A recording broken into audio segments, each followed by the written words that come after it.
ఆత్మల ప్రయాణం journey of souls అనే ఈ పుస్తకాన్ని ఆంగ్లంలో రచించినది డాక్టర్ మైకేల్ న్యూటన్. దీనిని తెలుగులోకి అనువదించినది డివైన్ బ్లిస్ పబ్లికేషన్స్. ఈ 33వ భాగంలో 9వ అధ్యాయమైన ప్రారంభ దశలో ఉన్న బాలాత్మ కంటిన్యూ చేద్దాం. డాక్టర్, భూమి మీద మీ గ్రూపు వాళ్ళు ఎక్కువగా పురుషుల్లా కనిపించడానికి ఎందుకు ఇష్టపడతారు? సబ్జెక్ట్: భూలోకం కర్మభూమి. శారీరక శ్రమకు తగ్గ ఫలితాలను ఇస్తుంది. అవకాశాలను చేజిక్కించుకొని తగిన విధంగా మలుచుకోగలిగేందుకు మా పరిసరాల మీద మేము ఆధిపత్యాన్ని సంపాదించి గుర్తింపు పొందడానికే మేము పురుషుల్లాగా జన్మించడానికి ఇష్టపడతాము. డాక్టర్, స్త్రీలకు కూడా సమాజంలో తగినంత ప్రభావం ఉంది. స్త్రీలా జన్మించిన అనుభవం తగినంత లేకుండా మీ గ్రూపు పురోగమించగలదని ఎలా ఆశించగలరు? సబ్జెక్ట్: ఇది మాకు తెలుసు, కానీ స్వేచ్ఛగా స్వతంత్రంగా ఉండాలన్న మా కోరిక చాలా తీవ్రమైనది. నిజానికి తరచుగా మేము అతి తక్కువ ఫలితాల కోసం చాలా శక్తిని వినియోగిస్తాము, కానీ ప్రస్తుతానికి స్త్రీ సంబంధమైన అంశాల పట్ల మాకు ఆసక్తి లేదు.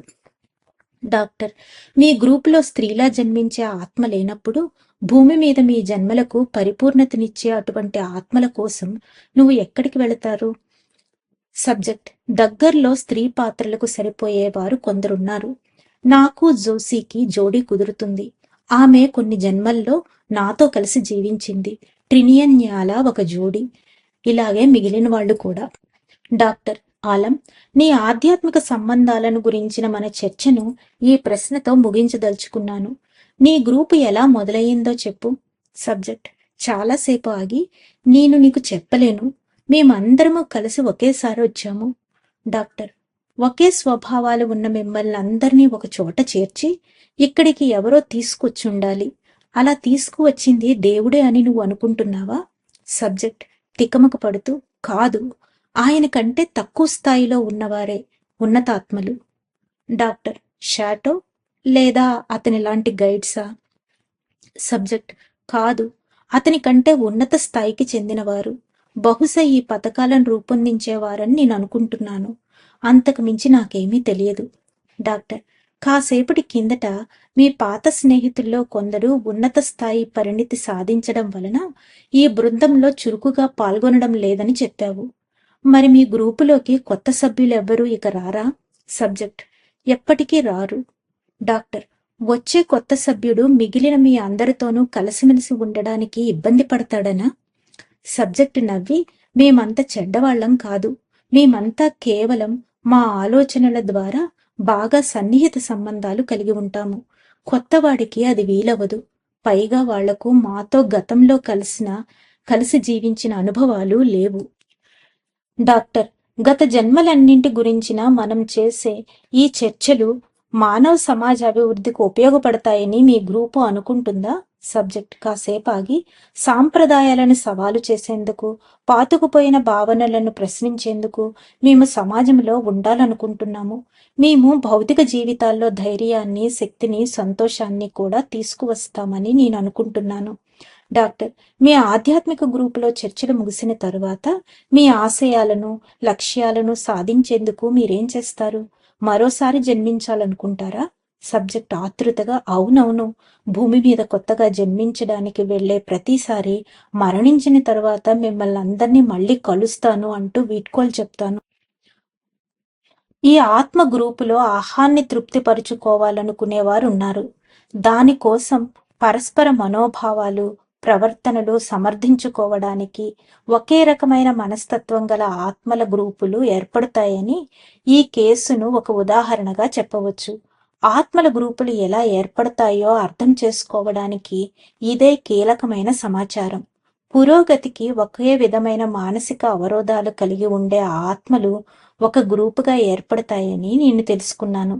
అయినప్పటికీ ఈ ఆత్మలకు గల బలాలు, బలహీనతలు ఒకే విధంగా ఉండవు. గ్రూప్లో ప్రతి ఒక్కరూ, మొత్తం ఆత్మ కుటుంబ సభ్యులు తమ లక్ష్యాలను సాధించడానికి తమ వంతు పనిచేస్తారు. గ్రూపులో సన్నిహితంగా ఉండే కొందరి ప్రవర్తనను బట్టి గ్రూపులో ఉండే వారందరి ప్రవర్తన అలాగే ఉంటుందని అనుకోకూడదు. ప్రతిభ, ఆసక్తులు ఒకేలా కలిగి ఉండే 15-20 ఆత్మలతో ఒక ప్రాథమిక గ్రూపు ఏర్పడుతుంది. కానీ సహాయక గ్రూపులో ఆత్మల స్వభావాలు, మనోభావాలు, ప్రవర్తనలు వేరుగా ఉంటాయి. స్త్రీ స్వభావాలు, పురుష స్వభావాలు కలిగిన ఆత్మల మిశ్రమమే సాధారణంగా ఒక గ్రూపుగా ఏర్పడతారని నా సబ్జెక్టులు చెప్పారు. ఆ లక్షణాలు ఈ విధంగా ఉంటాయి. 1. ధైర్యం, పట్టుదల, ఏ పరిస్థితిలోనైనా వెనుదిరగని లక్షణం. 2. సౌమ్యం, ప్రశాంతత, భక్తి, కొంచెం అమాయకత్వం. 3. సరదాగా ఉండే స్వభావం, పక్కవారిని నవ్వించే గుణం, ఆట పట్టించడం, దేనినైనా సవాలుగా తీసుకోవడం. 4. గాంభీర్యం, నమ్మదగిన గుణం, జాగ్రత్తగా ఉండడం. 5. ఆడంబరం, ఉత్సాహం, నిర్మోహమాటం. 6. సహనం, నిదానం, అవగాహన. 7. ఆలోచించి అడుగేయడం, ఆచితూచి ప్రవర్తించే తత్వం, దృఢ నిశ్చయం. 8. సృజనాత్మకత, అవసరానికి అందుబాటులో ఉండగలిగే సామర్థ్యం, సర్దుబాటు. స్వభావాలలో ఉండే ఈ తేడాల వల్ల ఒక గ్రూపులో సమతుల్యత ఏర్పడుతుంది. కానీ ఒక గ్రూపులో ఉన్నవారంతా ఆడంబరం, ధైర్య సాహసాలు ప్రదర్శించే వారైనా కూడా వారిలో ఉండే జాగ్రత్తపరుడు మాత్రం వేరే గ్రూపుల్లో వారికి అంతగా ఆడంబరం ప్రదర్శించినట్లు కనిపిస్తాడు. కేసు 21లో చెప్పుకున్న ఆత్మలు చాలా కాలంగా అంతగా అభివృద్ధి చెందలేదు అని ఖచ్చితంగా చెప్పవచ్చు. కానీ భూమిపైన జీవన చైతన్యానికి వారు తమ వంతు సహాయం చేస్తారు. ఈ సబ్జెక్టును అడిగిన మరికొన్ని ప్రశ్నల వల్ల ఈ ఆత్మలు 20వ శతాబ్దంలో కూడా ఎలా కలిసి ఉన్నాయో తెలిసింది. ఉదాహరణకు ఆలం ప్రస్తుతం ఒక గ్రాఫిక్ డిజైనర్ మరియు పార్ట్ టైం గిటార్ కళాకారుడు. గాయకురాలిగా ఉన్న జోసే అతనితో కలిసి ఉంది. ఈ కేసుల్లోని ఆత్మలు పురుషుల్లా ఎక్కువగా ఉండాలనుకునేవారే. అయినా ఎక్కువగా స్త్రీల్లా జన్మించే యువ ఆత్మలతో కలిసి జీవించగల వారి సామర్థ్యం ఎక్కడికి పోదు. ఆత్మ పెద్ద గ్రూపుల్లో స్త్రీ పురుష ఆత్మలు 2 కలిసే ఉంటాయి. నేను చెప్పినట్లుగా నిజంగా పురోగమించిన ఆత్మలు కొన్ని స్త్రీ జన్మలను, పురుష జన్మలను సమానంగా ఎంపిక చేసుకుంటాయి. ఆచరణ ద్వారా పాఠాలు నేర్చుకోవడానికి ఆత్మలు భూమి మీద జన్మించాలనుకుంటాయి. తమ అస్తిత్వాన్ని వ్యక్తపరచాలనే కోరిక ప్రముఖంగా వాటిని అలా ప్రోత్సహిస్తుంది. ఒక్కొక్కసారి దిగువ స్థాయి ఆత్మలకు పరమాత్మ పట్ల అవగాహన ఎప్పుడూ ఒకేలాగా ఉండదు. ఆత్మల్లా స్వేచ్ఛగా ఉన్నప్పటి అవగాహన మానవ శరీరాల్లో ఉన్నప్పుడు ఉండదు. అందువల్ల ఆ ఆత్మలు భౌతికంగా జన్మించినప్పుడు నిజంగా తాము ఎవరో తెలియక తికమక పడిపోతాయి. కానీ కేసు 21 మాత్రం ఈ విషయంలో తికమక పడినట్లు కనిపించలేదు. కానీ గత జన్మల్లో ఆలం ఎంత అభివృద్ధి సాధించాడు అన్నది నా ప్రశ్న. ఏది ఏమైనప్పటికీ అంతర్దృష్టి లోపాన్ని ఆ జీవితం నుండి పొందిన ప్రాథమిక అనుభవం కొంత మేరకు తీరుస్తుంది. మన లోటుపాట్లను, నైతిక సంఘర్షణలను భూలోకంలో కంటే ఎక్కువగా ఆత్మల లోకంలోనే తప్పులుగా గుర్తిస్తారు. ఆత్మల గ్రూపుల్లో నిర్ణయాలు తీసుకోవడంలో గల సూక్ష్మ భేదాలను కూడా ఏ విధంగా లోతుగా పరిశీలించి విశ్లేషిస్తారో మనం చూసాము. ఆత్మల పెద్ద గ్రూపులోని వారంతా భూమి మీద చాలా కాలం కలిసి జీవించారు కాబట్టి వారంతా పరస్పరం వ్యక్తిగతంగాను, గ్రూపు అంతా ఒకటిగా జరిగిన దానికి బాధ్యత వహిస్తారు. దీనివల్ల ఆత్మలకు తమ గ్రూపుల పట్ల అనుబంధం ఏర్పడుతుంది. తద్వారా ముఖ్యంగా దిగువ స్థాయిలో ఉన్న ఆత్మలకు గ్రూపుల మధ్య ఆలోచన అవరోధాలు ఉన్నట్లు కనిపిస్తుంది. మానవ రూపంలో ఉన్నప్పుడు ప్రతి ఆత్మ జీవితంలో నిరాకరణ, ఒంటరితనము అంతర్భాగాలైనప్పటికీ ఆత్మల లోకంలో తోటి సభ్యుల ఆత్మీయ అనుబంధాల వల్ల మన వ్యక్తిగత గుర్తింపు నిరంతరము అభివృద్ధి చెందుతూ ఉంటుంది. ఆత్మల లోకంలో ఉండే ఆత్మల సామాజిక వ్యవస్థ, భూలోకంలో ఉండే మానవుల వ్యవస్థ ఒకేలాగా ఉండవు. ఆత్మల గ్రూపుల్లో కొన్ని ఆత్మలు స్నేహ జంటలుగా ఉన్నట్లు నిదర్శనాలు ఉన్నప్పటికీ అవి గుంపులుగా ఉన్నట్లు, ఆకర్షణలు ఉన్నట్లు, లేదా కొన్ని ఆత్మలు ఇతరులతో కలవకుండా ఒంటరిగా ఉన్నట్లు నేను వినలేదు. ఒక గ్రూపులో ఉన్నప్పుడు ఆత్మలు తమను గురించి మౌనంగా ఆలోచిస్తూ ఏకాంతంగా కాలం గడుపుతూ ఉంటాయని నాకు చెప్పారు. భూలోకంలో తమ కుటుంబ సంబంధాల్లోనూ, ఆత్మల ప్రపంచంలో ఆత్మల గ్రూపుల్లోనూ ఆత్మలు చాలా సన్నిహితంగా మెలిగినప్పటికీ తమ ఏకాంతంలోనే అవి ఎక్కువగా నేర్చుకుంటాయి. ఏకాంతంలో శక్తి ఏ విధంగా పనిచేస్తుందో నేర్చుకోవడానికి ప్రారంభ స్థితిలో ఉన్న తెల్లని కాంతి శక్తి గల నా సబ్జెక్టులు తాము తరచుగా తమ గ్రూపు నుండి వేరు చేయబడతామని నాకు చెప్పారు.